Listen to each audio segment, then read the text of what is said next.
விட்டு விட்டு நான் அவ்வளவு வருமானத்தை விட்டு விட்டு வானுவ வீட்டு வாசல எவன்டா நின்னா? உன் வாட்ச்மேன் கூட நிக்கலையடா. ஏன்டா இந்த மாதிரி போய் தலையிற? சேவை செய்ய வந்தா சேவை செய். நான் அடைக்கலம் தேடி வரவில்லை, படைக்கலத்தோடு வரும். யாரும் வான்னு உன்னை கூப்பிடலையே. எதுக்கு வர்ற? எதுக்கு வர்ற?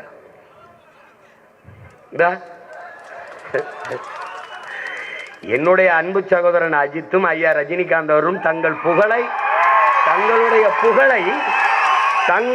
புகழை வியாபாரம் செய்ய விரும்பவில்லை.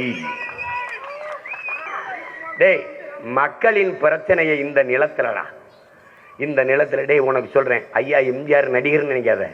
1.5 மணி நேரம் ஆனாலும் எழுதி வச்சு படிக்காம பேசுவாப்புல. ஐயா விஜயகாந்த பார்த்துக்க, மனசுல இருந்து பேசுவாப்புல, மக்களின் மொழியிலே பேசுவாரு. என் தம்பியை முழிச்சிட்டான். தாய்மொழியை மறந்த தற்குறி, டிவிக்கு மாதிரி ஒரு தற்குறி கூட்டணி, ஒரு இளவும் தெரியாது. இத்தனை நாள்ல தமிழ் என்றோ, தமிழர் என்றோ, தமிழர் நிலம் என்றோ, வளம் என்றோ, உரிமை என்றோ ஒரு வார்த்தையை பேசியிருக்காரா என் தம்பி? பேச மாட்டாப்ல.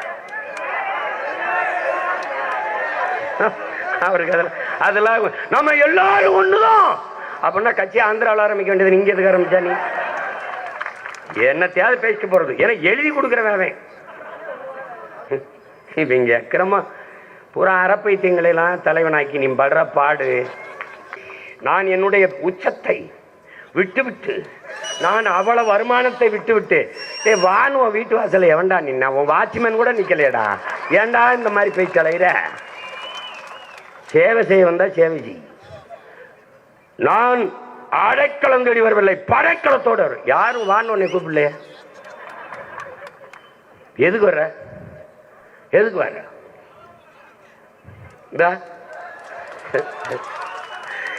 என்னுடைய அன்பு சகோதரன் அஜித்தும் ஐயா ரஜினிகாந்த் அவரும் தங்களுடைய புகழை வியாபாரம் செய்ய விரும்பவில்லை. டேய், மக்களின் பிரச்சனையை இந்த நிலத்துல டேய் உனக்கு சொல்றேன், ஐயா எம்ஜிஆர் நடிகர்னு நினைக்காத. 1.5 மணி நேரம் ஆனாலும் எழுதி வச்சு படிக்காம பேசுவாப்புல. ஐயா விஜயகாந்த பார்த்துக்க, மனசுல இருந்து பேசுவாப்புல, மக்களின் மொழியிலே பேசுவாரு. என் தம்பியை முழிச்சிட்டான். தாய்மொழியை மறந்த தற்குறி, டிவிக்கு மாதிரி ஒரு தற்குறி கூட்டணி, ஒரு இளவும் தெரியாது.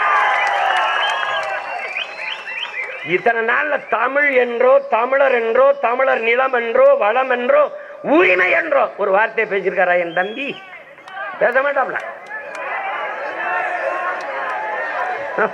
அவருக்கு அதெல்லாம் நம்ம எல்லாரும் ஒண்ணுதான் அப்படின்னா கட்சி ஆந்திராவில் ஆரம்பிக்க வேண்டியது. நீங்க எதுக்கு ஆரம்பிச்சா? நீ என்னத்தையாவது பேசிட்டு போறது? ஏன்னா எழுதி கொடுக்குறவன் இவங்க கிரம பூரா அறப்பைத்தியங்களெல்லாம் தலைவனாக்கி நீ படுற பாடு. கெரியர் உச்சத்தையும் வருமானத்தையும் விட்டுவிட்டு அரசியலுக்கு வர சொன்னது யார் என்று விஜயை உரிமையில் விமர்சித்து சீமான் பேசிய காட்சிகளை பார்த்தோம்.